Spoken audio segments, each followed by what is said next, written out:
Yes, ya mjambo tena kwenu nyote wandugu wapendwa watazamaji na wasikilizaji wa Kwetu TV. Nyote kwa ujumla mnaoendelea kuwa nasi ndani ya taarifa zetu za kila siku na kila wakati. Tunawasalimia wale ambao wako Marekani, Ulaya na Afrika. Salamu zetu ziwafikie kabisa. Na tunawatakia tena asubuhi njema ya leo jeudi le 18 Desembre 2025, tukiwakaribisha kwa mara nyingine ndani ya habari zetu za asubuhi ya leo. Kama kawaida tumewaletea habari mbichi kuhusu hali ya usalama mashariki mwa nchi ya Kongo pamoja na taarifa mbalimbali tena tofauti zinazoendelea kusemekana ndani ya nchi ya Kongo.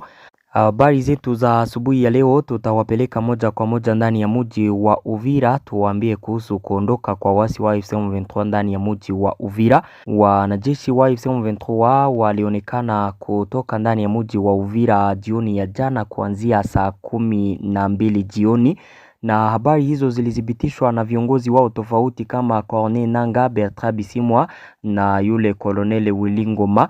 Baada ya AFC M23 kujiondoa ndani ya mji wa Uvira, Patrick Muyaya, porte-parole wa gouvernement ya Kongo, alisema ya kwamba haamini hata kidogo kujiondoa kwa wasi wa AFC M23 ndani ya mji wa Uvira, akisema ya kwamba waliacha wa SPO wao ndani ya mji wa Uvira. Habari ambazo tumewaletea ni mingi. Ndani ya Walikale, FDLR inaendelea kupigana na Maimai na kusababisha wakaji wengi kukimbia maeneo yao.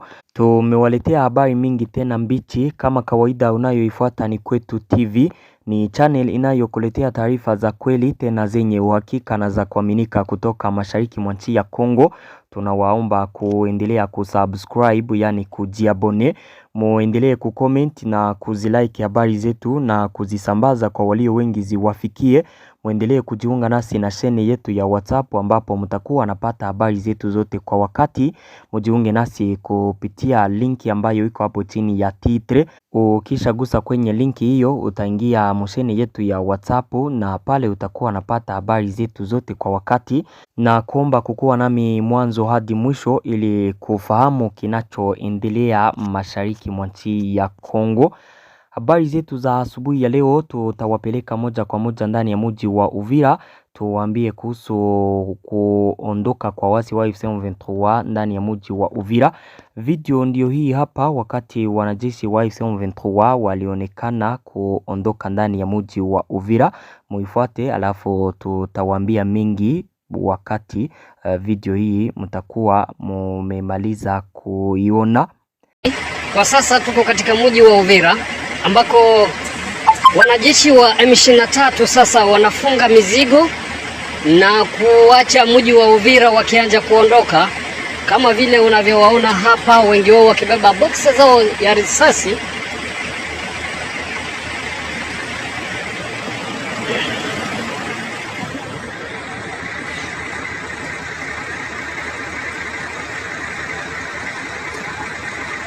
Hii ni kufuatia agizo ambalo limeomba kwamba M23 waweze kuondoka, na ndiyo hivyo unavyoona, huu ni mlolongo wa askari wa M23 hapa katika mji wa Uvira, Kivu Kusini, ambao wanaanza safari kwa kuondoka katika mji wa Uvira waliochukua siku zilizopita, japo maandamano ya wakazi iliyofanyika hapo jana.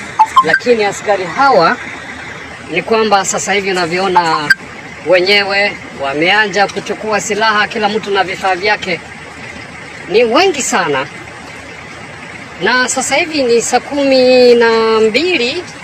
Nadhani ya kwamba video hiyo mumeiona vizuri. Ni wanajeshi wa AFC M23 ambao walikuwa wakiondoka mjini Uvira, yani wakitoka ndani ya mji wa Uvira.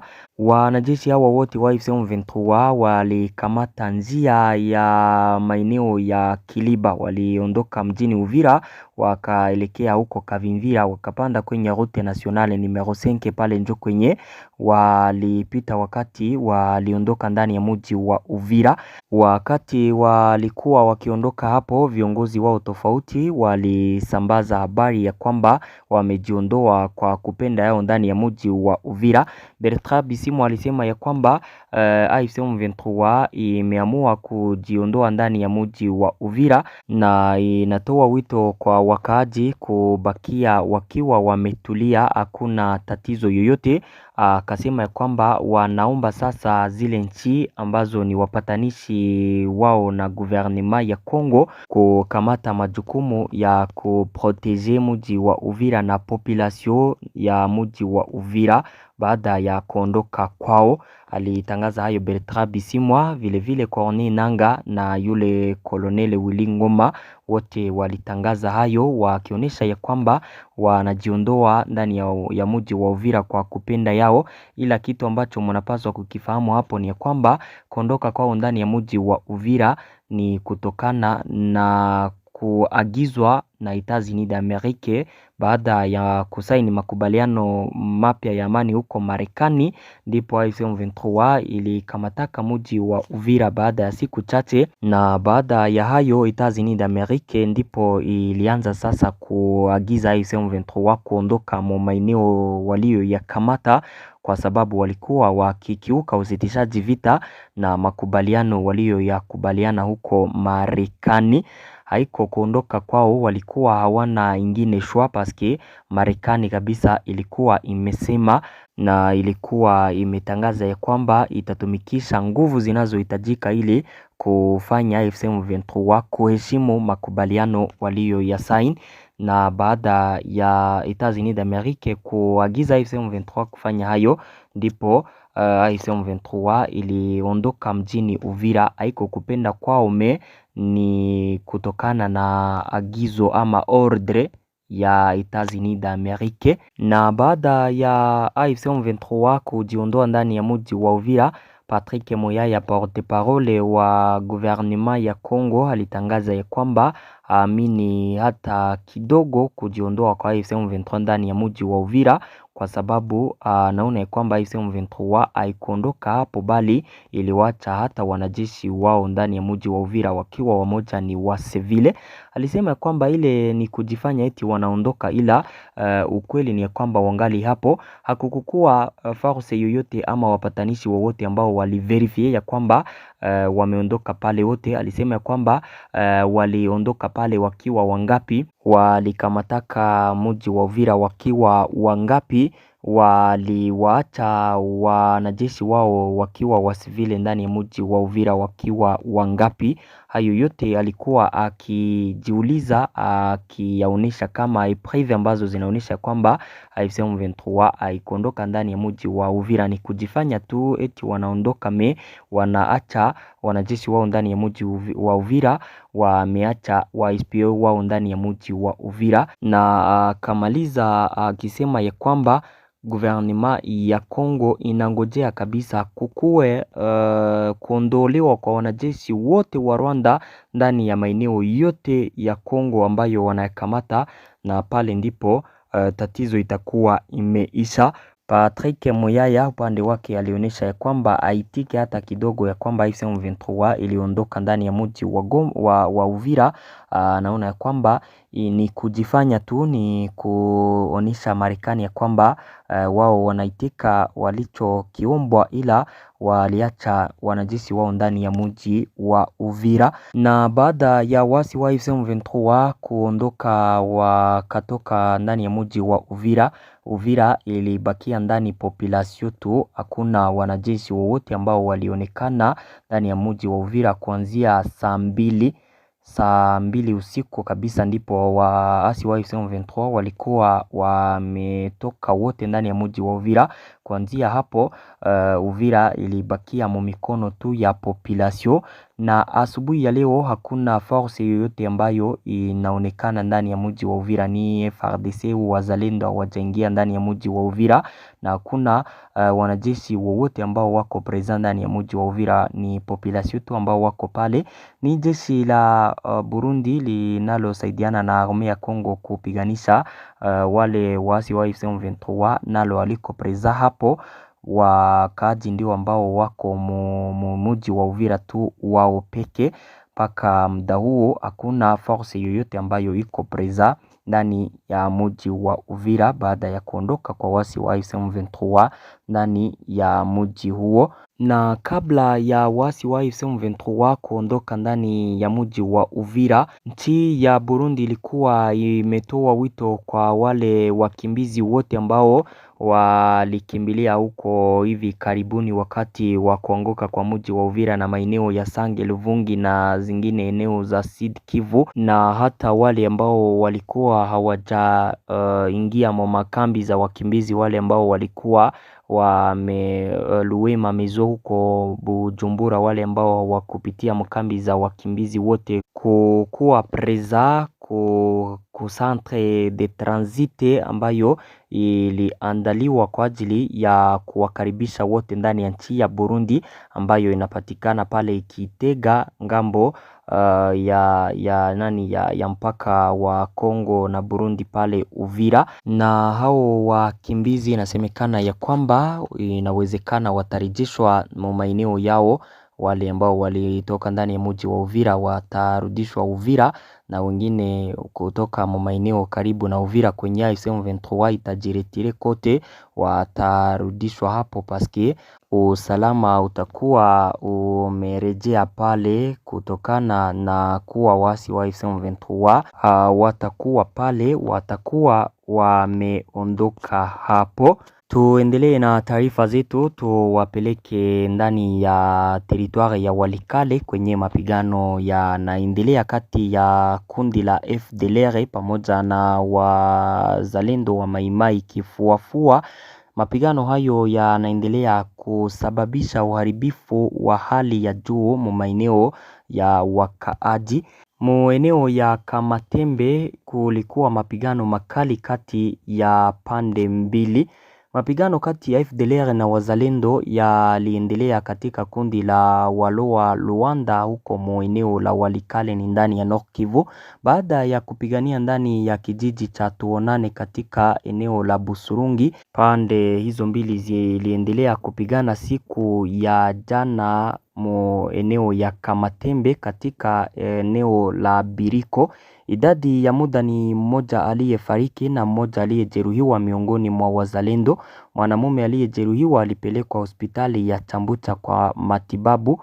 Vyanzo vyetu kutoka eneo hilo vinaonyesha kwamba mapigano yameongezeka kwenye kilima cha Nyarambwe kilichokaliwa na FDLR katika eneo hilo.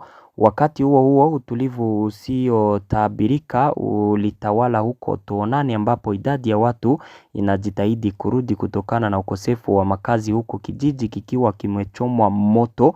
Hali ya kibinadamu ya watu waliokimbia shambulio hili kutoka Tuonane na vijiji vingine vya jirani bado inatia wasiwasi katika maeneo ya wakimbizi, ikiwa ni pamoja na Busurungi, Chambucha na Hombo. Baada ya kupigania maeneo sasa ya Kamatembe, hofu iliingia wakaaji wa Busurungi Jumatano siku ya jana jioni kufuatia tangazo la kuwasili kwa vikosi vya FDLR ndani ya maeneo karibu na hapo. Kuhama kwa idadi ya watu kuliripotiwa siku ya jana Jumatano jioni huko Busurungi, mji mkuu wa kundi la Waloa Luanda ndani ya eneo ya Walikale Tujoro. Hapo awali uvumi ulitangaza kuongezwa kwa wapiganaji wa FDLR kutoka Kale huko Sud Kivu kuelekea Kamatembe ili kuwasaidia wenzao walioko mikononi mwao wanaopigana na wazalendo wa kundi lenye silaha linalojiita Maimai Kifuafua. Katibu utawala wa kundi la Waloa Luanda alisema ya kwamba sehemu kubwa ya wakaaji wanaelekea Hombo ili kujikinga. Kulingana na chanzo hiki, hofu inazidi kuongezeka hasa baada ya vikosi vya Maimai Kifuafua kutengwa huko Nyarambwe, ambapo mapigano bado yaliendelea hadi Jumatano alasiri. Afisa huyo kutoka utawala wa kimila wa eneo hilo anatetea uimarishaji wa vitengo vya FARDC huko Busurungi ili kukabiliana na kuwasili kwa wapiganaji wa FDLR katika mkusanyiko huu. Hiyo ndiyo hali halisi mu teritwari ya Walikale. FDLR inaendelea kupigana na wa Maimai Kifuafua na kuendelea kusababisha uharibifu wa vitu vingi na kuacha wakaaji wengi kukuwa wakimbizi wakikimbilia mvijiji tofauti vyenye usalama, wakiwa hawana kitu ambacho wanakibeba, na kuwa wakati wowote wanaweza kurudia, hawana matumaini ya kwamba kuna kitu ambacho wanaweza kukikutana kutokana na jinsi kijiji kijiji cha Tuonane kilichomwaka chote na hao wanajeshi wa FDLR wakati mapigano yalikuwa yameanza kule mu kijiji hicho cha Tuonane. Hapo ni Mwalikale kwenye hali sio nzuri kutokana na mapigano kati ya FDLR na kundi la wazalendo wa Maimai kifuafua. Tuendelee na taarifa zetu. Marekani ilitangaza ya kwamba iliandaa majibu na itatumia njia zote ikiwa ni pamoja na vikwazo ili kuhakikisha utekelezaji wa ahadi zilizotolewa. Huku kuongezeka kwa vurugu na mvutano wa maneno kati ya Kinshasa na Kigali na pia kati ya Kinshasa na wasi wa M23 ukiendelea ardhini licha ya kudhinishwa kwa makubaliano ya Washington mbele ya rais wa Marekani Donald Trump. Marekani iliahidi kufanya kila linalowezekana kutekeleza makubaliano ya amani ya Washington yaliyosainiwa kati ya Kongo na Rwanda. Uhakikisho huu ulitolewa na Liki Tamlini, balozi wa Marekani katika Jamhuri ya Kidemokrasia ya Kongo. Alisema kwamba ujumbe ninaotaka kuwasilisha ni kwamba Rais Donald Trump ni mtu wa amani. Alitaka kuwaleta wadau pamoja kujadili na kushiriki katika mazungumzo kwa ajili ya amani. Tunajua kwamba huu ni mwanzo tu wa mchakato wa kazi. Jua kwamba unaweza kutegemea Marekani. Tutajibu vitendo vilivyopo kwa uthabiti mkubwa, huku tukiendelea kuweka kipaumbele njia ya kidiplomasia ili kuhakikisha kuheshimiwa kwa ahadi zilizotolewa. Kulingana naye, nchi yake inachunguza zana zote zinazowezekana ili kuhakikisha kwamba ahadi zilizotolewa zinaheshimiwa. Alisema kwamba tunafuatilia hali hiyo kwa karibu na tutafanya kazi kwa karibu sana na nchi zote zinazohusika ili kuhakikisha kwamba ahadi zinaheshimiwa. Tunachunguza zana zote zinazowezekana, zana za kidiplomasia, vikwazo, shughuli za pande mbili na za pande nyingi ili kuhakikisha kwamba ahadi zilizotolewa zinaheshimiwa. Rais Trump mwenyewe amejitolea sana kwa amani nchini Kongo, amejitolea sana na anafuatilia hali ilivyo hapa kwa nia kubwa. Kama nilivyosema, tunaandaa jibu, alitangaza mwanadiplomasia huyo wa Marekani. Na hapa Marekani inaendelea kufuatilia kwa karibu maneno na mambo kati ya nchi ya Kongo na Rwanda na nchi ya Kongo na AFC M23. Wale watakao kiuka makubaliano, wale watakao tekeleza yale ambayo waliyasaini, Marekani itasimama, itatumikisha njia zote mkiwemo na vikwazo ili kuwafanya kutekeleza yale ambayo waliyakubaliana. Marekani imesimama kabisa, itaendelea kufanya pande zote kutekeleza walichokikubaliana. Kama si hivyo, watakao kiuka makubaliano hayo hawana bahati. Marekani kama inavyotangaza itatumikisha hata vikwazo ili kuwafanya watekeleze yale ambayo waliyakubaliana wakati wa kusainiwa kwa makubaliano mapya ya amani huko Marekani kati ya guvernema ya Kongo na guvernema ya Rwanda. Habari zetu zinaendelea. Siku ya jana kulikuwa mkutano wa ajabu wa SADC ambapo President Felix Tshisekedi alikuwa yeye anapartisipe kwa mkutano huo kupitia video. Yeye hakukuwa huko, ilikuwa kupitia simu.